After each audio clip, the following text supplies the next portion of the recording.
நான் அடிக்கடி சொல்வேன், ஒரு 3 வயசில் நம்ம இருக்கும் பொழுது ஒரு பொம்மலாட்டம் பார்ப்போம் இல்லையா? அந்த 3 வயசு குழந்தையா இருந்துச்சு நம்ம என்ன நினச்சிப்போம், ஒரு பொம்மையும் உயிரோட்டமாக இருக்குது, அது அப்படி பேசுகிறது, இப்படிலாம் நடக்கிறது, நிஜமாகவே நடக்கிறதுன்னு அப்படி கண்ணை அகல திறந்து பார்ப்போம்.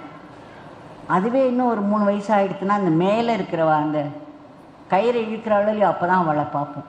பார்த்தோம், ஓ இவள் கயிறை இழுக்கிறா, அதனால தான் அந்த பொம்மை அப்படி ஆடுறது, அவள் தான் அந்த வச்சனத்தை பேசுகிறா அப்படின்னு புரிஞ்சுப்போம். அந்த மாதிரி நம்மளாம் வெறும் பொம்மைகள் தான். நமக்குள்ளே இருக்கக்கூடிய அந்த இன்வெல்லர், அந்த அந்தர்யாமி, நம்ம மூச்சு காற்று அவர் தானே. இந்த உடம்பையும் உருவாக்கினது அவர் தான்.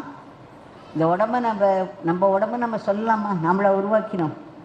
இந்த மூச்சு காற்று நாமளா போட்டோம். என்னுடைய லைஃப், என்னுடைய உயிர்னு சொல்கிறோமே, வாட் ஹேவ் வி டன்? நம்ம ஒன்றுமே பண்ணலையானா ரொம்ப உரிமை கொண்டாடுறோம். ஆனால் உள்ளே அந்த அந்தர்யாமி உட்காந்து கயிற்று, எந்த கயிறு?